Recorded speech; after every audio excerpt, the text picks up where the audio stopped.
At the end of the day, you're going to achieve a higher level, but you have to really chase it in a way other people do not.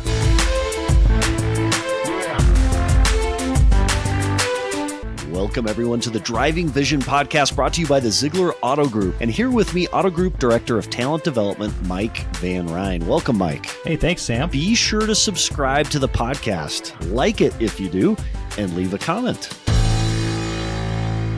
Driving an enormous vision of hockey success at Western Michigan is head coach Pat Ferschweiler. Joining me in the new Zeigler studios are Coach Ferschweiler and Zeigler Auto Group President and CEO Aaron Zeigler to hear Pat's vision, how he's driving that vision to success at Western Michigan University. We go there now. Hey, everybody. Welcome to the Future of Zach Today Driving Vision podcast. Today in studio, we actually have an incredibly special guest, and it's an exciting opportunity to have a guest that was with us for the Zeigler Speaker Series, Coach Pat Ferschweiler with Western Michigan hockey fame. Welcome, Coach. Yeah, excited to be here. And of course, back, Aaron Zeigler, President and CEO of the Zeigler Auto Group. Aaron Zeigler. Sam, thanks for having me. Excited to have you here. So, Coach, last year, you go back a little over a year ago, you were the assistant head coach at Western Michigan University. And right before the season started, the head coach got mad at the administration because they cut his budget, and it was too big a challenge for him, and he quit. And you got the head coaching job because you looked at this as a not as a challenge that was too insurmountable, but you looked at it as an opportunity. And you went on to have the greatest season in the history of Western Michigan hockey. And at the end of the year in the national tournament, you have a #1 seed. Tell us about that. What was the opportunity you saw when the other guy thought it was too big a challenge and quit? Well, one, what a great ride it was. It was a ton of fun. But I had worked with this team for the last, the 2 previous seasons after I came back from Detroit. And I knew what a special group of players this was, and really what a special group of people we were in that locker room. So it was a great group of kids that were there to achieve, and they love coming to the rink, and they love the process of getting better. So what a great group to start out with, right? So I was excited for the opportunity. I got the job 28 days before our first practice. So that in itself, you think, oh, but I was used to the guys. I had a plan, and I had a plan to be the head coach eventually here, and I knew how I was going to start, and I knew the hockey side of things for sure. And so we kind of hit the ground running. The group that was excited for me to be in charge, and I think I was excited to be there. And that energy really carried us throughout the year. And it was just watching these young men grow and really believe in themselves. So many times at Western, we have to say we want to be great. That's a good thing to say that, right? Let's say we want to be great and go chase it. And that's exactly what we did last year. I thought it was great. So you get the job 28 days before the season. So you don't have a lot of time to prepare. But the reality is you knew you were going to be a head coach at some point. So you'd been preparing for this for years and years and years. 100%. And it's something that Jeff Blash and I talked about when I was first at Western, 12 years ago. And I spent a year with Blash and then 5 more in pro hockey with Blash. But he talked every day, think like a head coach.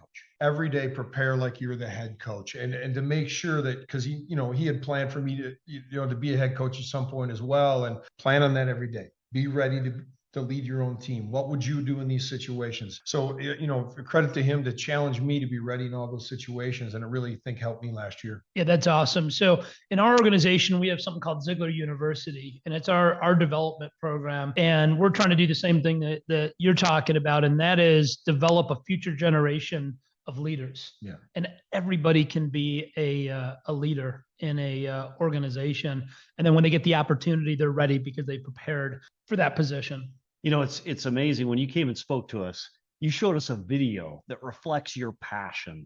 And we sense that passion in the locker room. You showed us Michael Jordan's The Last Dance. Yeah. What made you choose that video to start with Team Zeigler? One, I think, winners, Jordan's one of the greatest winners of all time. Absolutely. Right. Yeah. And so you watch The Last Dance, and it came out at a perfect time during COVID where everyone was watching TV. And I think everyone got re-excited about what kind of leader and person he was. And there were some things in there that were exciting to me when he says, leadership has a price. Yes.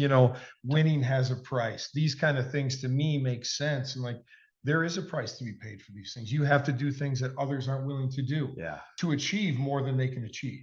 And that excites me, So Aaron talks about you're becoming Western Michigan's head coach. One ran towards the opportunity. That was you. The other kind of not ran away from it, but didn't want to embrace that opportunity. What is the price of winning? What is the price of leadership that made you run towards it? What was that price you were willing to pay at Western Michigan to be the head coach? Well, it's a total emotional and literally physical investment into what you're doing. Yeah. Right. And to be the challenge of being where you're at 100% every day. Yeah. And all in.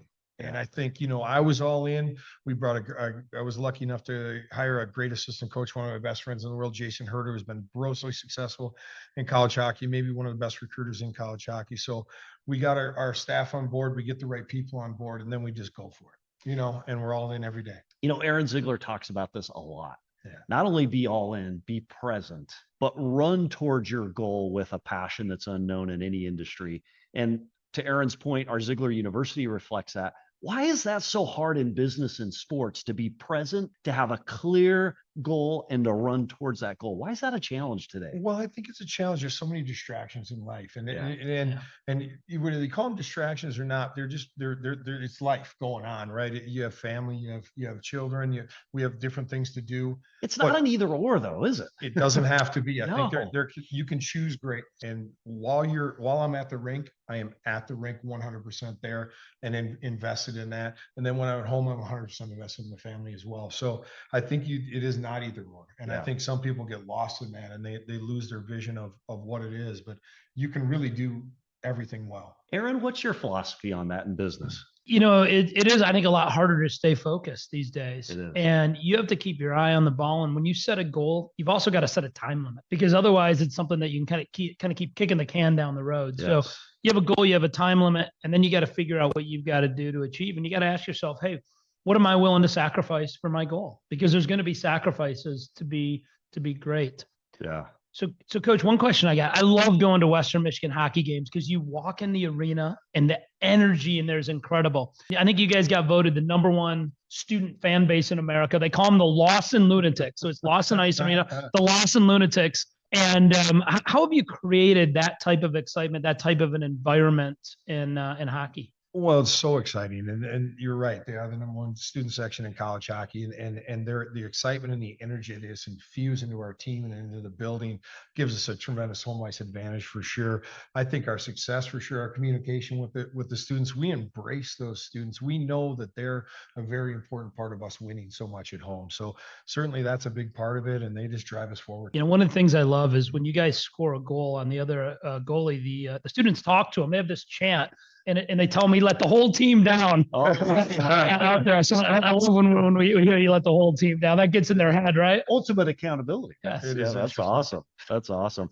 So, Coach, in business and sports, adding new members to a team is super important. Recruiting is important, and you have a philosophy about recruiting that very closely mirrors ours as an auto group. One of the things you recruit for is character. Talk to us a little bit about character. We talk in our first, kind of thing on our checklist of any recruit is, are you a good person? Yeah. We talk about that daily and we mean it.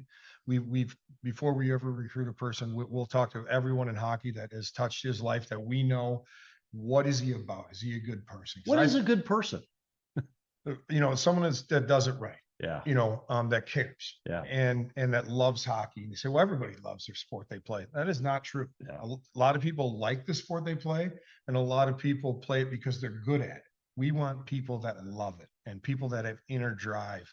We believe those people that are self-driven pass people along the way, and they continue to improve past the other people. Isn't that interesting that passion and drive exceeds raw talent? Uh-huh. That's the motion. That's the drive. You talk about inner drive. And Aaron, I think that's something we look for at the Zeigler Auto Group. It's something you can't teach, right? No, you can't teach somebody to be driven. You can't teach them to be passionate. And the reality is in life, people are passionate about different things. So you've got to find what you're really passionate at to be good at it. Yeah. And when you're passionate about something, it's easier to be good at it. Yeah. Right. And I think the only way that you can truly be great is to have a love for what you do. And, Coach Izzo the other day was with us and he said, do you like it? Do you love it? Or do you live it? Yes. And you really got to live it yeah. to be great at it. Yeah. Yeah. That's a great way to look at it. You had an interesting philosophy you shared with us. You said, and I'm going to use different words. You can All use right. the right words. You said complaining is losing. Tell us the way you said it.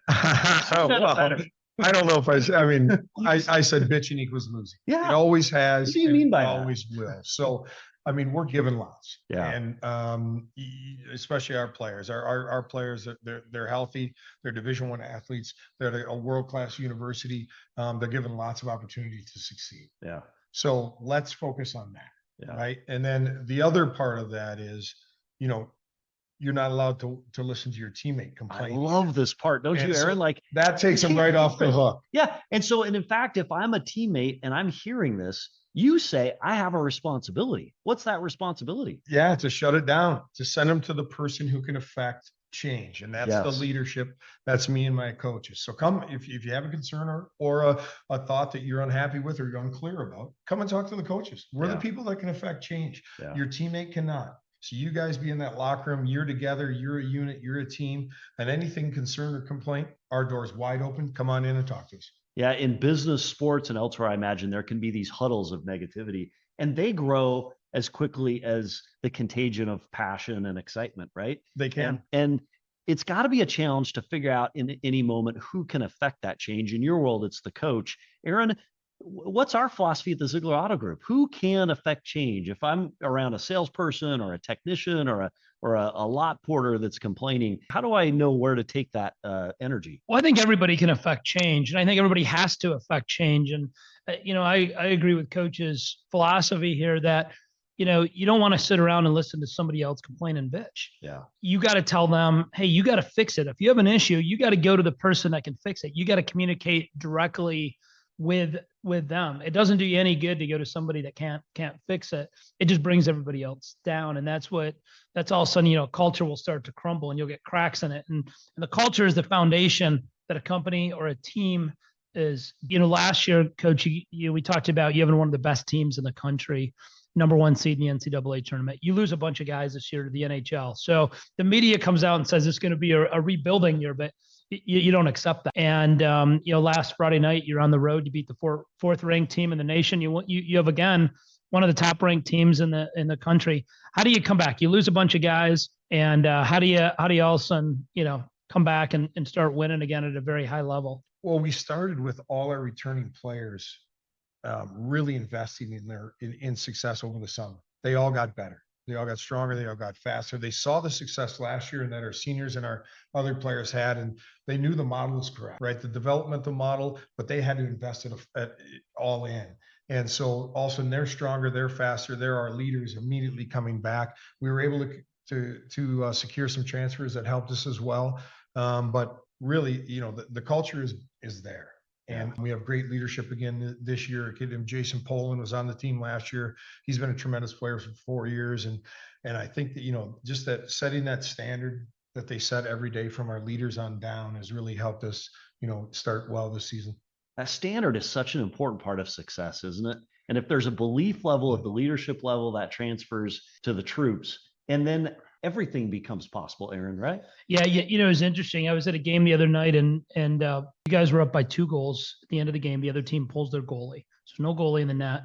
And your senior captain, Poland's got a breakaway and he's going to easily score. And he's got another line mate with him and he passes the puck over and lets the teammate score to get a goal. Now, he'd already had a hat trick that night. He had a hat trick the night before. But I thought from senior leadership, amazing way to build a culture. Now, you also might look at that and go, God, what if they missed the goal? Because he had it'd be a little scary. But he obviously had confidence in himself and his teammate to make an easy goal. What are your thoughts on that moment? Well, Aaron nailed it. Yeah. What if it had but what a selfish. Did it make you nervous? I mean, they were on it. I would have probably shot it honestly, but what a unselfish, selfless act by our leader. Yeah. And don't think that wasn't immediately recognized in the locker room afterwards. With everybody was talking about when I walked in the locker room after the game about that pass and about our leader. And that's just the kind of young man he is. Yeah, I thought that was awesome. And I just thought, God, that was an incredible moment of great leadership. And I had instant respect for him doing that.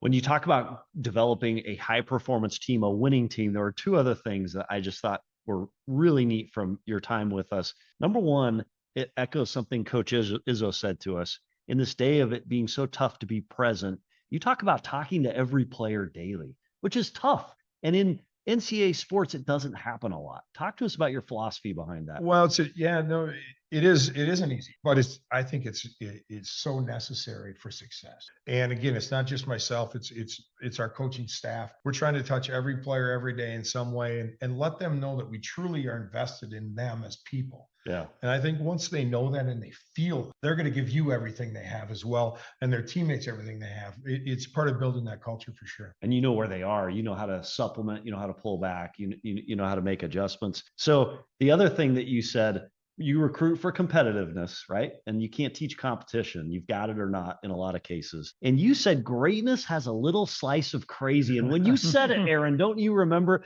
You said it with this smile on your face because you've got that crazy a little bit. Well, I think you have to. I always say, you have to be willing to do what others aren't. Yeah. And not just, the high achievers. You have to be willing to do more than they're doing. So real true greatness just takes that willingness.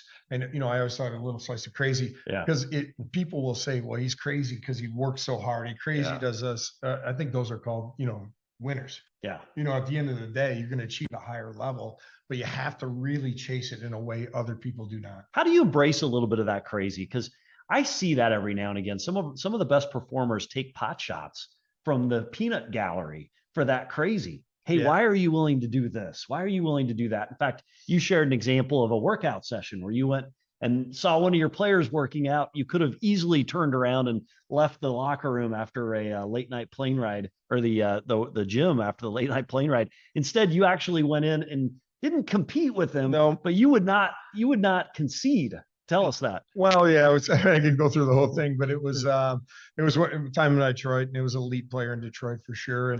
And he's in there working out after we got home at 4:00 in the morning. He's working out at 11 o'clock the next morning. It's every excuse not to work out, both you and he, right? Yeah. And in the middle of an NHL season, 50 games in, and he's cranking out an hour and 20-minute leg workout. That would have crumpled most people in the summer. Yeah. And here he is. He's our best player, and he's achieving at a super high level already. And I asked him, why he was doing it. And he said, need to work harder, need to be better, haven't been good enough.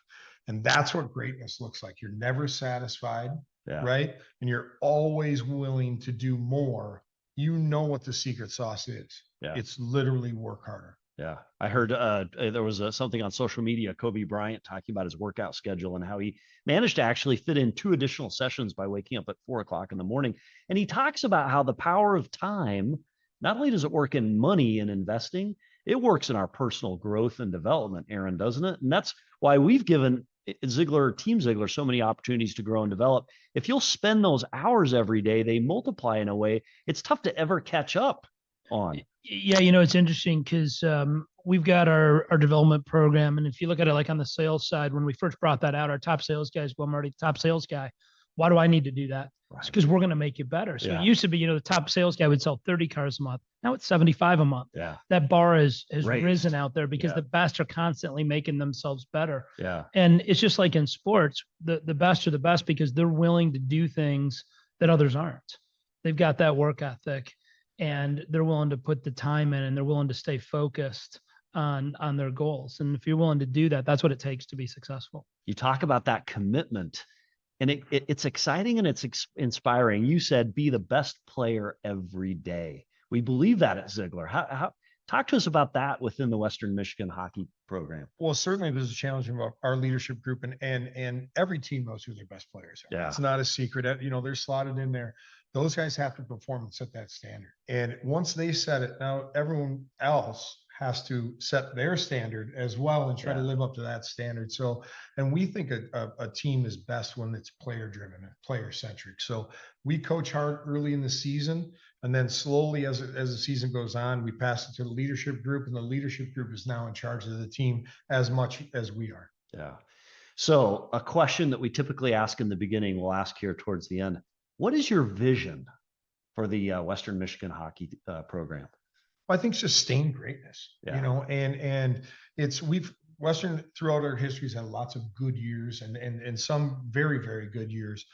But again, I think we need to say we're trying to be great. Yeah. And not be afraid of that or shy away from it. And there still might be a down year in there, but we want to set a championship standard and really chase it. Let people know that, hey, that's what we're going for, and really achieve a high standard. That is so inspiring, isn't it, Aaron? Because there are programs your size, our size, that might say, hey, you know what? We're not going to have that goal because resources, timing, location, access to players. You're daring to be the best without question, regardless. We can. I believe Western Michigan can win a national championship in hockey, and we have all the resources here to succeed at a high level. I think we proved that last year as a #1 seed, and we haven't done it yet, but we're going to chase it as hard as we can. That's awesome. Yeah. When you do win that national championship, you're going to have to come back on our podcast. Talk about that. I hope it's next year. Hey, Coach, we absolutely appreciate you being here. It's awesome to have you in the locker room here with Team Zeigler. Western Michigan hockey coach Pat Ferschweiler, Aaron Zeigler. We appreciate you both being here. Thanks, Sam, and thanks Coach. Aaron. Good luck the rest of the year. A special thanks to Aaron Zeigler and Western Michigan hockey coach Pat Ferschweiler for joining and participating in the podcast this week. Until next week, how are you driving vision today?